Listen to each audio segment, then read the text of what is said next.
Chat GPT అనేది 21వ శతాబ్దపు అతిపెద్ద ఇన్నోవేషన్. స్టీఫెన్ హాకింగ్ హెచ్చరించారు, ఏఐ మానవాళికి అతిపెద్ద ముప్పు కావచ్చు.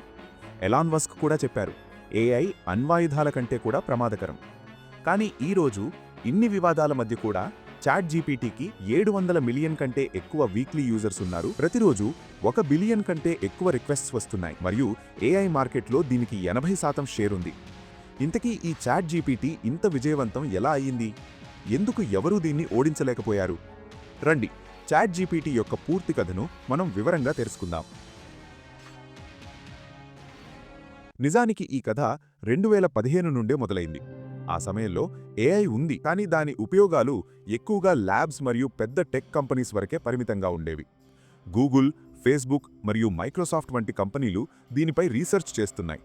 కానీ సామాన్య ప్రజలకు నిజంగా గేమ్ చేంజర్గా నిరూపించబడేలా ఇంతవరకు అలాంటి ఏ ఏఐ కూడా బయటకు రాలేదు. ఈ సమయంలోనే ఒక రాత్రి శామ్ ఆల్ట్మ్యాన్ ఎలాన్ మస్క్ను కలిశారు. శామ్ ఆల్ట్మ్యాన్ అప్పట్లో వై కాంబినేటర్ అనే సంస్థకు ప్రెసిడెంట్గా ఉండేవారు. అక్కడ నుండే ఎయిర్బిఎన్బి, డ్రాప్ బాక్స్, రెడ్డిట్ మరియు కోరా వంటి అనేక విజయవంతమైన స్టార్టప్స్ బయటకు వచ్చాయి. వై కాంబినేటర్ అనేది ఒక ప్రోగ్రామ్. ఇది కొత్త స్టార్టప్స్కు ఫండింగ్ మరియు సపోర్ట్ ఇస్తుంది. ఇక్కడ శామ్కు ఒక కల ఉండేది: education, health care, coding, writing మరియు రీసెర్చ్ వంటి ప్రతి ఫీల్డులో ప్రజలకు సహాయం చేయగలిగే ఒక ఏఐని డెవలప్ చేయడం. ఎలాన్ మస్క్కు కూడా అతని ఈ ఐడియా చాలా నచ్చింది. అందుకే అతను $1 బిలియన్ ఇన్వెస్ట్మెంట్ ఇవ్వడానికి ప్రామిస్ చేశారు. అతనితో పాటు ప్రపంచంలోని కొన్ని అతిపెద్ద టెక్ లీడర్స్ కూడా తమ సహాయాన్ని అందించారు. వారిలో లింక్డ్ఇన్ కోఫౌండర్ రీడ్ హాఫ్మ్యాన్ మరియు పేపాల్ కోఫౌండర్ పీటర్ థీల్తో పాటు అమెజాన్ వెబ్ సర్వీసెస్, ఇన్ఫోసిస్ మరియు వైసీ రీసెర్చ్ వంటి పెద్ద కంపెనీలు ఉన్నాయి. ఆ తర్వాత ఈ విధంగా డిసెంబర్ 8, 2015న ఒక నాన్ ప్రాఫిట్ ఆర్గనైజేషన్గా ఓపెన్ ఏఐ పునాది వేయబడింది. దీని మిషన్ ఏమిటంటే, ఏఐ యొక్క బెనిఫిట్స్ కేవలం పెద్ద కార్పొరేట్ కంపెనీల వరకే పరిమితం కాకుండా సామాన్య మానవుడి వరకు కూడా చేరాలి. ఇదే ఓపెన్ ఏఐ ప్రయాణంలో ప్రపంచాన్ని ఆశ్చర్యపరిచేలా చాట్ జీపీటీ అనే అద్భుత ఇన్నోవేషన్ పునాది పడింది. కానీ అక్కడికి చేరుకోవడానికి ముందు కంపెనీ అనేక ఇతర ప్లాట్ఫామ్స్ మరియు టూల్స్ను ప్రారంభించింది. ఉదాహరణకు 2016లో ఓపెన్ ఏఐ 2 స్పెషల్ టూల్స్ను తీసుకువచ్చింది. అవి జిమ్ మరియు యూనివర్స్. వీటి ద్వారా కంప్యూటర్లకు వివిధ గేమ్స్ మరియు అప్లికేషన్లు ఎలా వాడాలో నేర్పించే ట్రైనింగ్ ఇవ్వబడుతుంది. ఈ టూల్స్ ఎంత అడ్వాన్స్డ్గా ఉన్నాయంటే వీటి సహాయంతో కంప్యూటర్ GTA 5 వంటి కష్టమైన గేమ్ను కూడా సులభంగా అర్థం చేసుకుని ఆడేది. దీని తర్వాత 2017లో ఓపెన్ ఏఐ బేస్ లైన్స్ను లాంచ్ చేసింది. ఇది రీఇన్ఫోర్స్మెంట్ లెర్నింగ్ ఆల్గరిథమ్స్ యొక్క ఒక లైబ్రరీ. ఏఐ రీసెర్చర్స్ ఏదైనా కొత్త ఎక్స్పెరిమెంట్ చేసినప్పుడు ప్రతిసారి ప్రారంభం నుండి పూర్తి కష్టపడవలసి ఉండేది. అయితే బేస్ లైన్స్లో ఇప్పటికే టెస్టెడ్ మరియు ప్రాపర్గా పనిచేసే ఆల్గరిథమ్స్ ఉన్నాయి. దీనివల్ల లాభమేమిటంటే, ప్రపంచంలోని రీసెర్చర్స్ మరియు డెవలపర్స్ మళ్లీ మొదటి నుండి రీసెర్చ్ చేయకుండా ఇక్కడి నుండే ఆల్గరిథమ్స్ వాడుకోవచ్చు. దీనివల్ల వారి టైం సేవ్ అవుతుంది. అదే సమయంలో రీసెర్చ్ కూడా ఫాస్ట్గా జరుగుతుంది మరియు ఎక్కువ మంది ప్రజలు సులభంగా ఏఐ ఫీల్డ్లో తమ వంతు సహాయం చేయగలరు. కానీ కంపెనీకి అతిపెద్ద గుర్తింపు 2018లో లభించింది. ఎందుకంటే ఈ ఏడాదిలో ఓపెన్ ఏఐ ప్రపంచం ముందు GPT-1ను ప్రవేశపెట్టింది. మీరు దీనికి ఏదైనా ఇన్పుట్ ఇచ్చినప్పుడు అది ఆ ట్రైనింగ్ ఆధారంగా తరువాత వచ్చే పదాన్ని ఊహించి పూర్తి వాక్యాన్ని జనరేట్ చేస్తుంది. ఇప్పుడు ఈ మోడల్ చిన్నదే అయినప్పటికీ ఒక విప్లవానికి పునాది వేసింది. ఎందుకంటే ఇప్పుడు ఓపెన్ ఏఐ దీనికంటే చాలా పవర్ఫుల్ అయిన GPT-2 మీద వర్క్ చేస్తోంది. కానీ ఈ సమయంలోనే ఒక షాక్ తగిలింది. ఇది కంపెనీ పునాదులను ఊపివేసింది. ఫిబ్రవరి 20, 2018న ఎలాన్ మస్క్ ఓపెన్ ఏఐ నుండి బయటకు వచ్చేశారు. అతను వెళ్లిపోవడానికి చెప్పిన కారణం టెస్లా యొక్క సొంత ఆటోనామస్ డ్రైవింగ్ ప్రోగ్రామ్. అంటే టెస్లా మరియు ఓపెన్ ఏఐ రెండూ ఏఐ రీసెర్చ్ చేస్తున్నాయి కాబట్టి ఇది తన ప్రయోజనాలకు విరుద్ధమని మస్క్ భావించారు. ఇక్కడ అతిపెద్ద గొడవ ఇదే: ప్రపంచంలోని టాప్ ఏఐ ఇంజనీర్స్ టెస్లాలో వర్క్ చేస్తారా లేక ఓపెన్ ఏఐలో వర్క్ చేస్తారా అనేది. కానీ మిత్రులారా, ఇక్కడ ఈ స్టోరీకి మరొక వైపు కూడా ఉంది. ఓపెన్ ఏఐ యొక్క అనేక మంది ఉద్యోగుల అభిప్రాయం ఏమిటంటే, ఎలాన్ మస్క్ వెళ్లిపోవడానికి అసలు కారణం టెస్లా కాదు, వేరే ఏదో ఉంది. చెప్పబడేదేమిటంటే, మస్క్ ఓపెన్ ఏఐను టెస్లాతో విలీనం చేయాలనుకున్నారు. దాంతో పూర్తి కంట్రోల్ అతని చేతుల్లో ఉంటుంది. కానీ మిగతా ఫౌండర్ల ఆలోచన పూర్తిగా వేరుగా ఉంది. వారి నమ్మకం ఏమిటంటే, ఓపెన్ ఏఐ ఎల్లప్పుడూ స్వతంత్రంగా ఉండాలి. దాంతో దానిపై ఏ కార్పొరేట్ ఒత్తిడి ఉండకూడదు. ఇదే గొడవకి అతిపెద్ద కారణమైంది. చివరికి ఎలాన్ మస్క్ కంపెనీని వదిలేశారు. కానీ మిత్రులారా, అతను వెళ్లిపోయిన తర్వాత కంపెనీ ఎదుర్కొన్న అతిపెద్ద సమస్య ఫైనాన్షియల్ స్ట్రగల్. ప్రారంభంలో మస్క్ ఓపెన్ ఏఐలో $1 బిలియన్ ఫండింగ్ అందిస్తానని ప్రామిస్ చేశారు. కానీ నిజమేమిటంటే అతను కేవలం $45 మిలియన్ ఇన్వెస్ట్మెంట్ మాత్రమే పెట్టారు. మరియు ఇప్పుడు అతను వెళ్లిపోయిన తర్వాత మిగతా డబ్బు వచ్చే ఛాన్స్ లేదు. అలాంటప్పుడు ఓపెన్ ఏఐ ముందు పెద్ద ప్రశ్న నిలిచింది. ఇప్పుడు ముందుకు వెళ్లాలంటే ఏం చేయాలి? ఈ సమస్య నుండి బయటపడడానికి 2019లో ఓపెన్ ఏఐ తన స్ట్రక్చర్లో మార్పు తీసుకువచ్చింది మరియు ఫండింగ్ కొరత చూసి ఈ నాన్ ప్రాఫిట్ కంపెనీని క్యాప్డ్ ప్రాఫిట్ మోడల్గా మార్చింది. దీని అర్థమేమిటంటే ఓపెన్ ఏఐ ఇప్పటికీ రీసెర్చ్ మీదే దృష్టి పెడుతుంది, కానీ ఇన్వెస్టర్లను ఆకర్షించడానికి వారు ఇలాంటి ఆప్షన్ ఉంచారు. ఓకే, మీరు మనీ పెట్టండి, మేము మీకు ప్రాఫిట్ ఇస్తాము, కానీ కేవలం ఒక లిమిట్ వరకే అని. అంటే ఈ మోడల్లో ఏ ఇన్వెస్టర్ అయినా డబ్బు సంపాదించవచ్చు, కానీ అన్లిమిటెడ్గా కాదు. ఎందుకంటే కంపెనీ యొక్క మెయిన్ గోల్ లాభాలు కాదు, మానవాళికి మేలు చేయడం.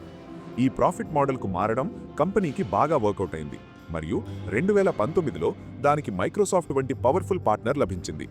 మైక్రోసాఫ్ట్ $1 బిలియన్ ఇన్వెస్ట్మెంట్ పెట్టింది మరియు అదే సమయంలో వారు సూపర్ కంప్యూటింగ్ ఇన్ఫ్రాస్ట్రక్చర్ను కూడా అందించారు. దీనివల్ల పెద్ద ఏఐ మోడల్స్ను ట్రైన్ చేయడం మునపటి కంటే చాలా ఈజీ అయింది. ఇక్కడి నుండే ఓపెన్ ఏఐ యొక్క రియల్ గ్రోత్ ప్రారంభమైంది మరియు 2019లో GPT-2 లాంచ్ అయింది. ఇది ఏఐ వరల్డ్లో సెన్సేషన్ సృష్టించింది, ఎందుకంటే ఇది వాక్యాలను పారాగ్రాఫ్స్లను మనుషుల్లాగే లాజికల్గా రాయగలిగేది. ఇది కొన్ని సెకండ్లలోనే న్యూస్ ఆర్టికల్స్, స్టోరీస్ మరియు రీసెర్చ్ పేపర్స్ అన్నింటినీ జనరేట్ చేసేది. కానీ మిత్రులారా, దీనికున్న ఈ పవరే దాని అతిపెద్ద సమస్యగా కూడా మారింది. ఏమిటంటే ఇది డైరెక్ట్గా ప్రజలకు రిలీజ్ చేస్తే జనాలు దీన్ని తప్పుగా వాడతారని ఓపెన్ ఏఐ భయపడింది. ఉదాహరణకు ఫేక్ న్యూస్ క్రియేట్ చేయడం, స్పామ్ జనరేట్ చేయడం, లేక తప్పుడు సమాచారాన్ని స్ప్రెడ్ చేయడం. అందుకే మొదట్లో ఓపెన్ ఏఐ చిన్న వెర్షన్ మాత్రమే రిలీజ్ చేసి మెయిన్ మోడల్ను తన దగ్గరే ఉంచుకుంది. అయితే కొన్ని నెలల తర్వాత వారు అనుకున్నంత డేంజర్ ఏమీ కాదు అని భావించి అప్పుడు GPT-2 యొక్క ఫుల్ వెర్షన్ పబ్లిక్ కోసం రిలీజ్ చేశారు. ఇది ఆ టైంలో రీసెర్చర్స్ మరియు డెవలపర్స్ కోసం ఒక పెద్ద మూమెంట్. ఎందుకంటే మనుషుల్లాగే లాజికల్గా మరియు చదవడానికి బాగుండేలా టెక్స్ట్ రాయగలిగే ఒక ఏఐ వారి దగ్గర ఉండడం అదే మొదటిసారి. కానీ తర్వాత వచ్చింది 2020వ సంవత్సరం. ఈ టైంలో కంపెనీ GPT-3ను ప్రవేశపెట్టింది. ఇది GPT-2తో పోలిస్తే మరింత పవర్ఫుల్ మరియు ఖచ్చితమైనది. కానీ ఇక్కడ ఒక పెద్ద ఇష్యూ కూడా ఉంది. GPT-3 ప్రపంచంలోనే అత్యంత పవర్ఫుల్ ఏఐ మోడల్ అయినప్పటికీ సామాన్య మనిషి దీన్ని నేరుగా వాడలేకపోయాడు. నిజానికి దీన్ని వాడాలంటే ముందు ఆ మోడల్ మొత్తాన్ని మీ కంప్యూటర్లో డౌన్లోడ్ చేసుకోవాలి మరియు దాన్ని రన్ చేయడానికి మంచి ప్రోగ్రామింగ్ నాలెడ్జ్ ఉండాలి. ఆ టైంలోనే కంపెనీకి ఒక ఆలోచన వచ్చింది. ఈ టెక్నాలజీని ఒక చాట్బాట్ లాగా ప్రపంచం ముందు ఎందుకు తీసుకురాకూడదు? అటువంటి చాట్బాట్ దేనితో ఏ మనిషైనా మామూలుగా మాట్లాడుకోగలగాలి, ఎలాంటి కోడింగ్ లేక టెక్నికల్ నాలెడ్జ్ అవసరం లేకుండా. మిత్రులారా, ఈ ఐడియానే చాట్ జీపీటీకి జన్మనిచ్చింది. ఇది మొదట్లో GPT-3.5 పై ఆధారపడి ఉండేది. చాట్ జీపీటీ నవంబర్ 30, 2022న పబ్లిక్ కోసం రిలీజ్ అయింది మరియు ఇక్కడ నుండే అసలైన ఏఐ రెవల్యూషన్ ప్రారంభమైంది. ఆ విప్లవం ఎడ్యుకేషన్, పనిచేసే విధానం, రీసెర్చ్, బిజినెస్ మరియు క్రియేటివిటీని అన్నింటినీ మార్చేసింది. మొదట్లో ఎవరికీ అంచనా లేదు చాట్ జీపీటీ ప్రపంచంలోనే వేగంగా ఎదిగే ప్రోడక్ట్ అవుతుంది అని. కానీ లాంచ్ అయిన వెంటనే జస్ట్ 5 రోజుల్లో ఇది 1 మిలియన్ యూజర్లను దాటేసింది. ఈ మైలురాయిని అందుకోవడానికి ఇన్స్టాగ్రామ్కు 2.5 నెలలు పట్టింది మరియు నెట్ఫ్లిక్స్కు 3.5 ఏళ్లు పట్టింది. కానీ ఇప్పుడు ఒక ప్రశ్న వస్తుంది, ఇంత ఫాస్ట్గా ఇది పాపులర్ అవ్వడం ఎలా సాధ్యమైంది? దీనికి మెయిన్ రీజన్ ఏమిటంటే సింప్లిసిటీ. చాట్ జీపీటీ యొక్క ఇంటర్ఫేస్ చాలా ఈజీగా ఉంటుంది. దీన్ని పిల్లల నుండి పెద్దల వరకు ఎవరైనా సులభంగా వాడగలరు. వాళ్లకు టెక్నాలజీ గురించి తెలిసినా తెలియకపోయినా పర్వాలేదు. జస్ట్ ఒక క్వశ్చన్ టైప్ చేస్తే సెకండ్లలో మనిషిలాగే సమాధానం లభిస్తుంది. రెండో రీజన్ ఏమిటంటే ఫ్రీ యాక్సెస్. లాంచ్ టైంలో ఓపెన్ ఏఐ దీన్ని పూర్తిగా ఫ్రీగా ఉంచింది. దాంతో ఎక్కువ మంది ట్రై చేయవచ్చు. ఎప్పుడైతే జనాలు చూశారో ఇది గూగుల్ కంటే ఫాస్ట్గా మరియు స్మార్ట్గా సమాధానాలు ఇస్తోందని, అప్పుడు అందరూ దీన్ని వాడడం ప్రారంభించారు. మరియు మోస్ట్ గేమ్ చేంజింగ్ రీజన్ ఏమిటంటే దీని human like conversation. First time ఏ ఏఐతో మాట్లాడినా సరే నిజంగా ఒక మనిషితో మాట్లాడుతున్నట్టే అనిపిస్తుంది. రోబోటిక్ టోన్ లేకుండా చాలా న్యాచురల్గా స్పందిస్తుంది. ఇదే కారణంతో జనాలు ఎంతో ఉత్సాహంతో సోషల్ మీడియాలో స్క్రీన్ షాట్స్ షేర్ చేయడం ప్రారంభించారు. ట్విట్టర్, రెడ్డిట్, ఇన్స్టాగ్రామ్ ఎక్కడ చూసినా చాట్ జీపీటీ ట్రెండింగ్లో ఉంది. ఎంతలా అంటే మీమ్స్ కూడా వచ్చాయి. గూగుల్ పని అయిపోయింది, చాట్ జీపీటీ వచ్చేసింది అని. మెల్లగా చాట్ జీపీటీ కేవలం టెక్ వాళ్లకి కాదు, సామాన్య ప్రజలకు కూడా ఫ్రెండ్ అయింది. స్టూడెంట్స్ హోంవర్క్ కోసం, కోడర్స్ బగ్స్ ఫిక్స్ చేయడానికి, రైటర్స్ మరియు యూట్యూబర్స్ కాంటెంట్ ఐడియాస్ కోసం, బిజినెస్ వాళ్ళు ఈమెయిల్స్ మరియు రిపోర్ట్స్ కోసం చాట్ జీపీటీని వాడడం ప్రారంభించారు. అంటే ఒకే ప్రోడక్ట్ కానీ రకరకాల ఫీల్డ్స్లో ఉన్న జనాలు వేరువేరుగా వాడుతున్నారు. ఇదే చాట్ జీపీటీ యొక్క బిగ్గెస్ట్ స్ట్రెంగ్త్ అయ్యింది. కానీ మిత్రులారా, చాట్ జీపీటీ ఎంత ఫాస్ట్గా సక్సెస్ అయిందో అదే స్పీడ్తో సమస్యల్లో కూడా చిక్కుకుంది. చాట్ జీపీటీ ఒకేసారి 3 పెద్ద సవాళ్లను ఎదుర్కొంది: టెక్నికల్, ఎథికల్ మరియు ఫైనాన్షియల్. దీని టెక్నికల్ ఇష్యూని ఇండస్ట్రీలో హాలుసినేషన్స్ అని పిలుస్తారు. దీని అర్థమేమిటంటే తప్పుడు సమాధానాలను చాలా కాన్ఫిడెంట్గా ఇవ్వడం. ఈ ప్రాబ్లం ఎందుకొస్తుందంటే చాట్ జీపీటీ పని కేవలం తర్వాత వచ్చే పదాన్ని ఊహించడం మాత్రమే, కానీ ఇది ఫ్యాక్ట్ చెక్కర్ కాదు. ట్రైనింగ్ డేటాలో ఎక్కడైనా తప్పుడు సమాచారం ఉంటే అది దాన్ని అలాగే చూపిస్తుంది. ఇదే రీజన్ వల్ల కంపెనీకి చాలాసార్లు విమర్శలు ఎదురయ్యాయి. రెండో పెద్ద ఛాలెంజ్ బయాస్ మరియు ఎథిక్స్. చాట్ జీపీటీ ఇంటర్నెట్ డేటాపై ట్రైన్ అయింది. మనకు తెలుసు, ఇంటర్నెట్లో అన్ని రకాల ఆలోచనలు ఉంటాయి, మంచివి మరియు చెడ్డవి. దీనివల్ల జరిగేదేమిటంటే చాట్ జీపీటీ కొన్నిసార్లు పక్షపాతంతో కూడిన సమాధానాలిస్తుంది. ఉదాహరణకు, ఏదైనా కమ్యూనిటీ గురించి తప్పుడు సమాచారం ఇవ్వడం లేదా సున్నితమైన విషయాల్లో ఒకే వైపు మాట్లాడడం. ఇది చాలా ప్రమాదకరం, ఎందుకంటే దీనివల్ల గొడవలు లేదా పొలిటికల్ మార్పులు కూడా జరిగే అవకాశం ఉంది. ఫ్రెండ్స్, ఇక్కడి నుండే ఒక పెద్ద చర్చ మొదలైంది. ఏఐకి ఎంత స్వేచ్ఛ ఉండాలి, ఏది ఆపాలి, ఏది అనుమతించాలి అనేది ఎవరు నిర్ణయిస్తారు? ఇప్పుడు మూడోది మరియు అతిపెద్ద ఇష్యూ ఫైనాన్షియల్ స్ట్రగుల్. చాట్ జీపీటీని రన్ చేయడం అంత చౌకైన పని కాదు. ప్రతి క్వశ్చన్ వెనక జీపీయూ సర్వర్స్, కరెంటు, స్టోరేజు మరియు మెయింటెనెన్స్ ఖర్చు చాలా ఉంటుంది. అందుకే ఇది వైరల్ అయినప్పుడు, మిలియన్ల మంది వాడడం మొదలుపెట్టినప్పుడు కంపెనీ ఖర్చులు ఆకాశాన్ని తాకాయి. ఒక రిపోర్ట్ ప్రకారం చాట్ జీపీటీ సర్వర్స్ రన్ చేయడానికి రోజుకి దాదాపు $700,000 ఖర్చవుతుంది. అంటే రోజుకి 5 నుండి 7 కోట్ల రూపాయలు. శామ్ ఆల్ట్మాన్ కూడా ఒకసారి అన్నారు, చాట్ జీపీటీకి ప్లీజ్ మరియు థ్యాంక్ యూ అని చెప్పడానికి కూడా $1 మిలియన్ ఖర్చవుతాయని. ఈ రీజన్ వల్ల ఓపెన్ ఏఐ ఆదాయం కోసం కొత్త దారులు వెతికింది మరియు 2023లో చాట్ జీపీటీ ప్లస్ సబ్స్క్రిప్షన్ తెచ్చింది. దీని ధర $20. ఈ ప్లాన్లో ఉన్న వాళ్ల కోసం GPT-4ని లాంచ్ చేశారు. ఇది పాత వర్షన్ కంటే చాలా ఖచ్చితంగా పనిచేస్తుంది.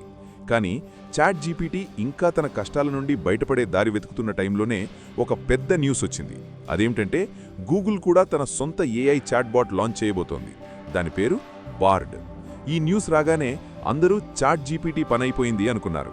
ఎందుకంటే గూగుల్ దగ్గర ప్రపంచంలోనే అతిపెద్ద సెర్చ్ ఇంజిన్ మరియు డేటా ఉన్నాయి. కానీ బార్డ్ లాంచ్ అయినప్పుడు సీన్ మొత్తం మారిపోయింది. అక్కడ జరిగిందేమిటంటే బార్డ్ తన మొదటి డెమోలోనే ఒక ప్రశ్నకు తప్పుడు సమాధానం ఇచ్చింది. ఇది ఎంత పెద్ద పొరపాటు అయిందంటే గూగుల్ నమ్మకం దెబ్బతింది మరియు మరుసటి రోజే దాని మార్కెట్ విలువ $1 బిలియన్ పడిపోయింది.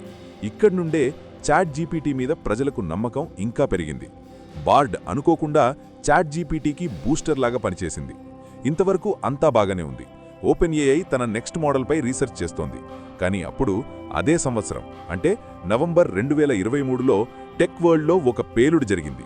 దీని గురించి ఎవ్వరూ ఊహించలేదు. అసలు విషయమేమిటంటే నవంబర్ 17, 2023న శామ్ ఆల్ట్మాన్కు సడన్గా ఒక గూగుల్ మీట్ కాల్ వచ్చింది మరియు దానిలో అతనికి చెప్పారు, నువ్వు ఇకపై ఓపెన్ ఏఐ సీఈఓ కాదు అని. ఇంత పెద్ద నిర్ణయం అంత వేగంగా తీసుకోవడంతో ఆల్ట్మాన్ షాక్ అయ్యారు. ఈ నిర్ణయం ఎఫెక్ట్ ఎంతలా ఉందంటే గ్రెగ్ బ్రాక్మన్, కో-ఫౌండర్ మరియు కంపెనీ ప్రెసిడెంట్ కూడా బోర్డు నిర్ణయానికి వ్యతిరేకంగా రాజీనామా చేశారు. సడన్గా జరిగిన ఈ మార్పు చూసి ఇన్వెస్టర్లు, ఉద్యోగులు అందరూ ఆశ్చర్యపోయారు. ప్రపంచం మొత్తం షాక్ అయింది. ఏఐకి ముఖచిత్రం లాంటి వ్యక్తి సడన్గా ఎలా బయటకొచ్చారు? దీనికి రెస్పాన్స్గా బోర్డు ఏం చెప్పిందంటే శామ్ ఆల్ట్మాన్ ఎప్పుడూ బోర్డుకు పూర్తి నిజం చెప్పరు అని. బోర్డు మాటల్లో చెప్పాలంటే ఆయన చాలాసార్లు విషయాలు దాచేవారని, కేవలం సెలెక్టెడ్ ఇన్ఫర్మేషన్ మాత్రమే షేర్ చేసేవారని. కానీ బోర్డు వివరణ తర్వాత కూడా కంపెనీ లోపల తిరుగుబాటు మొదలైంది మరియు దాదాపు స్టాఫ్ మొత్తం డిమాండ్ చేశారు, శామ్ ఆల్ట్మాన్ను వెనక్కి తీసుకురండి, లేకపోతే మేమంతా రాజీనామా చేస్తామని. ఇంత ప్రెజర్ వచ్చాక ఫైనల్గా బోర్డు లొంగపోక తప్పలేదు. బోర్డు మొత్తం మారింది, పాత మెంబర్స్ వెళ్లిపోయారు మరియు జస్ట్ 5 రోజుల తర్వాత శామ్ ఆల్ట్మాన్ మళ్లీ ఓపెన్ ఏఐ సీఈఓ అయ్యారు. అలా ఒక పెద్ద సంక్షోభం నుండి బయటపడి కంపెనీ మళ్లీ ట్రాక్లోకి వచ్చింది. దీని తర్వాత ఓపెన్ ఏఐ తన ఇమేజ్ జనరేషన్ మోడల్ డాలీ 3ని కూడా చాట్ జీపీటీలో కలిపింది. ఈ ఫీచర్ రాగానే చాలా పాపులర్ అయింది, ఎందుకంటే మనుషులు ఫస్ట్ టైం ఊహకు హద్దులు లేవని ఫీల్ అయ్యారు మరియు ఇప్పుడు జస్ట్ టెక్స్ట్ టైప్ చేసి తమ ఐడియాస్ను ఇమేజెస్గా మార్చగలరు. ఆర్టిస్టులు, స్టూడెంట్లు, మార్కెటర్లు అందరికీ ఒక కొత్త యుగం మొదలైంది. ఇక్కడ క్రియేటివిటీకి తలుపులు పూర్తిగా తెరుచుకున్నాయి. చాట్ జీపీటీ కంటిన్యూస్గా ఎదుగుతోంది. దాని గ్రోత్ చూసి అందరికీ అర్థమైంది ఫ్యూచర్ ఏఐదే అని. అందుకే టెక్ జైంట్స్ కూడా ఎంటర్ అయ్యారు మరియు చాట్ జీపీటీకి పోటీ పెరిగింది. ఈ పోటీలో ఫస్ట్ ఎంటర్ అయింది ఎలాన్ మస్క్. నవంబర్ 2023లో తన సొంత ఏఐ చాట్బాట్ గ్రాక్ను లాంచ్ చేశారు. ఈ చాట్బాట్ ఎక్స్ అంటే ట్విట్టర్ యొక్క రియల్ టైమ్ డేటాతో కనెక్ట్ అయి ఉంటుంది. అందుకే ఇది చాలా ఖచ్చితమైన సమాధానాలిస్తుంది. అలాగే మిత్రులారా, గూగుల్ మాత్రం ఎందుకు వెనకపడుతుంది?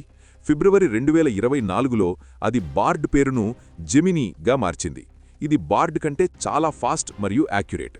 అందుకే బార్డ్ వల్ల వచ్చిన చెడ్డ పేరును జెమినీ దాదాపుగా కవర్ చేసింది.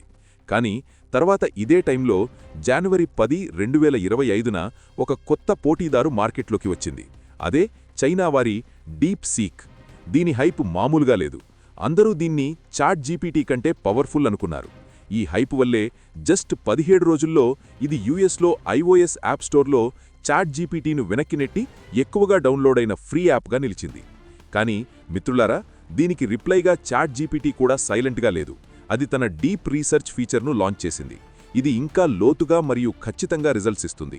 రీసెంట్గా ఓపెన్ ఏఐ తన GPT-5 మోడల్ను కూడా ఇంట్రడ్యూస్ చేసింది. ఇది పాత మోడల్స్ అన్నిటికంటే చాలా బెటర్. ఇంతేకాదు, చాట్ జీపీటీకి ప్రపంచవ్యాప్తంగా 80.92% మార్కెట్ షేర్ ఉంది. అదే మైక్రోసాఫ్ట్ కోపైలట్ వద్ద 5.19%, డీప్ సీక్ వద్ద 2.75% మరియు గూగుల్ జెమినీ వద్ద కేవలం 2.19% ఉంది. ఓవరాల్గా చూస్తే చాట్ జీపీటీ ప్రస్తుతం ఎవ్వరికీ అందనంత ఎత్తులో ఉంది.